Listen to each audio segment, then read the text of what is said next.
Good afternoon, everyone, and welcome back to theCUBE's live coverage of Okta's Oktane. We are in the home stretch, our last guest of the day. I am your host, Rebecca Knight, alongside Jackie McGuire, analyst and co-host. We did it. Home stretch. Save the best for last. Yes, Indeed. I have the end of marathon high right now. Okay, well let's keep that energy going, Jackie, with our next guest. He is Mike Uster, CIO and CTO of Mantech. Welcome, Mike. All right, let's bring it home. Okay, we're going to do this. We're going to do this. So you've been at Mantech you're a veteran, 20 years. I am, 20 years. Tell our viewers who may not be familiar with Mantech what you do. Yeah, Mantech partners with our clients in the intelligence community, Department of Defense, and federal civilian sectors. And we deploy and develop like advanced solutions for them in the cyber area, AI, and mission critical systems that they use. No big deal. No big deal. No big deal. Now you know what Mantech does. So you've built a zero trust foundation at Mantech. So how does that shift from legacy systems change the way your teams manage identity and access? Yeah, identity and access is part of it, right? It's part of one of the elements, but zero trust overall helps develop a framework of really transforming your entire enterprise. Mm-hmm. It is a security thing, it's talked about security, but it really goes into getting into delivery for your customers and your clients, internal and external, right? Mm-hmm. And that all stems around that identity portion of it, right? Knowing who your personas are, who's operating, what applications do they need, what is their job, what do they start with their job, what do they do at 10 o'clock, what do they do right in the afternoon, and those are what just do they the need? Humans. Yeah. Those are just the humans, yeah, and the humans are the easiest. Oh yeah, well they do unpredictable things, but they don't do them very quickly, right? And so like, right. I think the volume and velocity at which agents can do things is what makes them hard, because humans do wild things, but at least you have time for those alerts to pop up.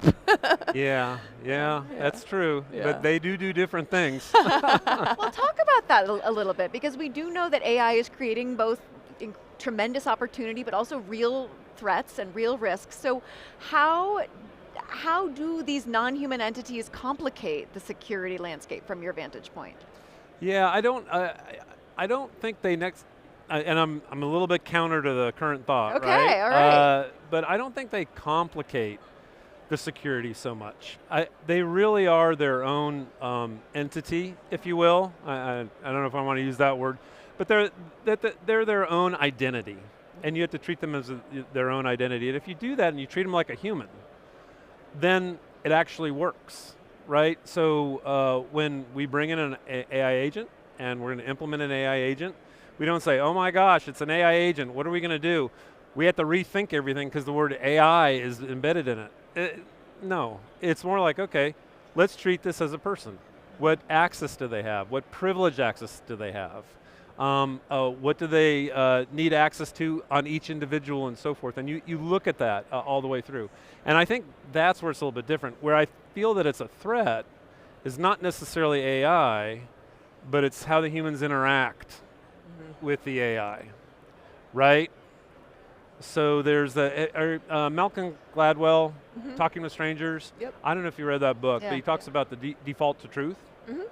Humans, we believe things, we trust. It's part of our nature. And there's a few group of people that don't trust, but for the most part, we have to trust to actually just be in existence, if you will. Well, that's where the danger is. Why are we necessarily always trusting everything out of AI? And I say we because I mean me as part of the we. Yeah. Right? When we read something, it's like, okay, are we treating that AI like we're talking to a human, so we just trust it? It's not. Yeah. That's where I see the danger of what humans are doing with it, and then how far we go with it without validating it. Not necessarily AI itself. The nature of generative AI is hard, right? Because you have the discriminator model and then the generator, and the discriminator basically makes sure that the way the generator is telling you bad information is very believable. So right. It's like, even if the information's bad, the discriminator is literally programmed to say it to you in the most authoritative, believable way possible, which makes it really difficult, right? to say it as if a human. Yeah, yeah. And make it even more and more, here we go, convincing. Yeah, yeah. So it's going to be even more convincing. Sure? And it's like, you know what? I am so sure, Mike. So let me ask you this, because Zero Trust is not a product you buy. It's not a policy. It's this, and I've written this so many times that I hate to even say it out loud because it sounds cliche, but it's a journey, not a destination. Yeah. No, but it's so self-helpy. Yeah, but you're dealing with, to your point, mission critical systems. So when you come into an agency or an organization, how do you prepare them for that? How do you prepare them for the fact that Zero Trust is not something that you're ever going to be done with? It's a different way of viewing the security world and really the data world in large. Do you have a method for kind of preparing, and it's a mandate at the federal level now, but how do you prepare someone for the fact that it's not like, you don't just buy it and then you're done, right? Yeah, Jackie, that is a great question, and I do have the answer on that. And this is, by the way, a passion of mine. I just absolutely love it. The first thing that you start out with Zero Trust, and as you said, it is a journey and all that. So that's how you got to look at it. Yeah. You're going on the hero's journey. Isn't that exciting? You're going to write your own book because yours is going to be different than everybody else's, right? Yeah. So it first starts with the strategy. So you kind of understand the principles of Zero Trust, identity, microsegmentation, automation, all the elements of it, right? And then you say, okay, let me sit down and then build out what that strategy is. And then you go to implement it. And then you remember, I think it was Mike Tyson that said everybody has a plan until you get punched in the face, right? Have you ever been punched in the face? It really does hurt. I have. It's late, but yeah, I was doing Taekwondo poorly growing up, and one of my friends said, hey, I box, you want to box? And I said, sure, let's box. We put on boxing gloves. Well, he was a boxer. Yeah. And he just pummeled me in the face, and I threw it on the boxing gloves and said, so I'm not doing that again. So you speak from experience. Yeah. I know how to get, I've been punched in the face, yeah. But anyhow, you take that, and then you go into knowing that. And then what does a boxer, what does a person that knows that they're going to go through do that? Get surprised when you get punched in the face? No. You're persistent. Yeah. You have to be persistent and say, I'm sticking to the plan. I'm going to change the plan as I go forward and move forward with this. Now we've done this, and we're doing this with one of our current clients, HUD. Tarazia Martin is the program manager for the ICAM element of housing and urban development, and they're doing a fantastic job, and they got the strategic plan, and we're starting to implement it. And as we go through it, we've got the support of HUD and moving everything through, but at the same time, you reach legacy systems, you reach the challenges, and then you have to address it and then change the plan going forward. And then treat it like a journey. Treat it like a story that you're going to tell after the fact. Yeah. And it becomes wonderful, it becomes enlightening. So collaboration seems to be a real theme in your approach and how you think about things. So why? I mean, what is it about collaborating and federating identity across partners strengthen your security? It strengthens your security because when you make identity the first line of defense, you now change the game. Because in the game with the adversaries that are coming after you, they can invest a lot of money, and they have a lot of money, and they can get what they want if they try hard enough, right? Mm-hmm. So we all know that. So what do? You up the costs. Yeah. You say, okay, if you're going to do this, then you're going to have to invest some time. You're going to have to invest some money. You're going to have to invest some focus. You're going to have to invest some persistence. Yeah. You're going to have to be persistent in this, right? You're going to have to, and attackers likewise are the blue lazy. team that to do this. Yeah, like attackers that was one of the things that I found was really interesting, sitting through Black Hat and DEF CON and some of the other conferences I went to this year, is like, attackers are actually kind of lazy. Like, if you make it hard enough, generally they'll move on to an easier target, right? Well, I guess it depends on the nature of your customer. Yeah, I wouldn't say attackers. I think that's how humans are. We typically go to, let's go with the easiest or the simple solution easier, because why not? And if they have something that works, stick with it. Mm-hmm. With identity, making it the first line of your defense, you've now changed the game somewhat, and now they're going to have to take over an identity. Okay, well now if, like with Okta, you've got the right behavior analytics, you're looking for abnormalities on identities, whether they're AI, RPA bots, or they're humans. And if they do something different, you simply have the appropriate alerts and triggers, to knock them off and make sure that that's all automated, right? Don't put a human in that loop, and then you can act quickly. Yeah. So Todd McKinnon was up on the main stage today talking about that tension that exists in so many organizations to innovate and to be first and get there, but also stay secure. How do you think about that within Mantech as the CIO and CTO, and how do you talk to customers about that tension? Yeah, and that tension is real, and I think Todd did a great job of actually displaying it with the imagery that he showed and what he talked about it. It's the responsibility of the CIO and the CISO to make sure that you first make things better and you make things more productive. That's what business is about. Grow top line, increase bottom line, move forward with that. But only so much where you don't take a big enough risk. So as long as when you get to that risk, you've got a compensating control or something that'll allow a tripwire, that's as far as you go, and then you stop. Yeah. If you go too far into it and start taking too many risks, you just have to pull back. So how do you feel, let's say I've got my zero trust program in place, I think you've said that that really is the foundation for being able to deploy other technology.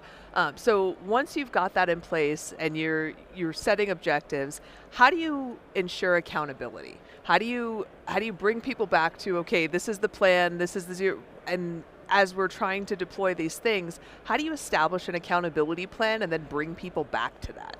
Because I think that's one of the hard things in the enterprise is that a lot of times I'll see enterprises start with these zero trust ideals and these programs, but then you never see somebody establish okay, this is what the goal was, let's all come back to that and revisit that. How do you establish a program that enforces that? Yeah, it's if you ever watch a football game and the score's 3-0 at the end, you're like, okay, that's 4 hours, right? And as a defensive game, and if you're a real football fan, you're like, okay, that was a great game. It was a defensive game, and they start explaining. People like putting things in the end zone. Yeah. Field goals are okay, but they like touchdowns. So what you do is, on your strategy, you have quick, easy wins that builds confidence. Not just confidence with the team that implements it, but confidence with the people who are actually using it.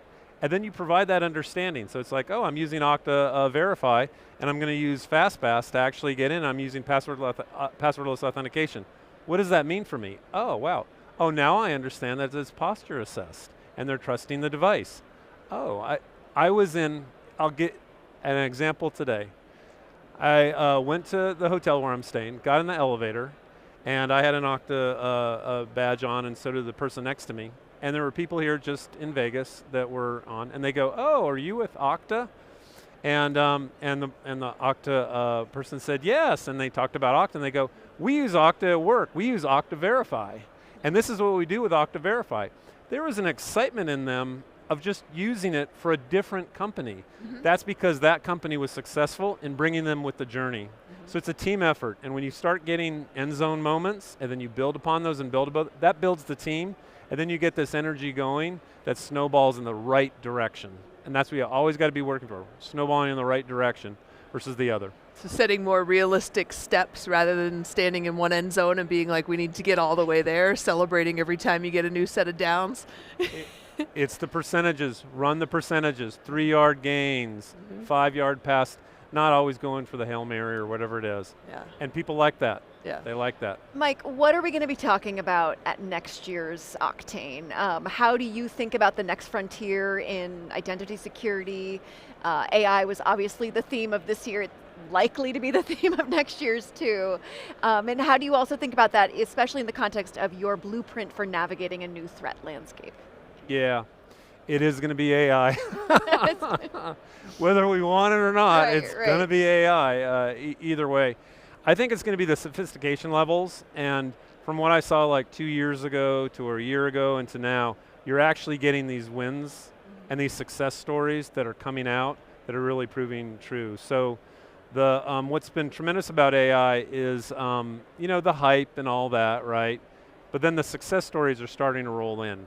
We're going to see more and more of those success stories in the actual application, and then how quickly you can apply it going forward. That's what I predict. Those end zone moments. Yes. that we all Those need end more zone of. moments, you're I'm going going to to start seeing prepare my those. touchdown dance for next year. And they're going to be contagious. I think they're going to be contagious. Yeah, you know, I think that just as like FOMO is causing everybody to run towards there, but I feel like fear of being bit in the butt by AI is also what's keeping people in development instead of prod. So I think you're right. Once we see a couple significant production level deployments of agentic AI that are really driving revenue, it will be kind of a watershed moment, because I think everybody doesn't want to be the first person to stick their head out and get the hammer, right? Yeah, and it's that mindset of like, okay, I gotta like go for it, and if I break an arm or my neck, I don't know, we'll see what happens, right? It's like, well, can you run just a little bit and skin your knee? Yeah. And then get up, fix your knee, and then run again, and maybe you won't skin your knee. Okay, now run a little bit faster. Yeah.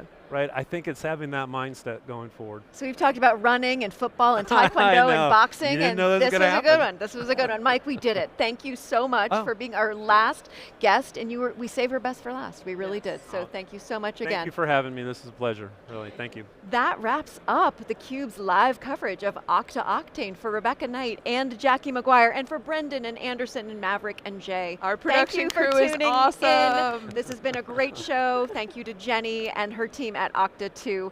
You are watching theCUBE, the leader in enterprise tech news and analysis.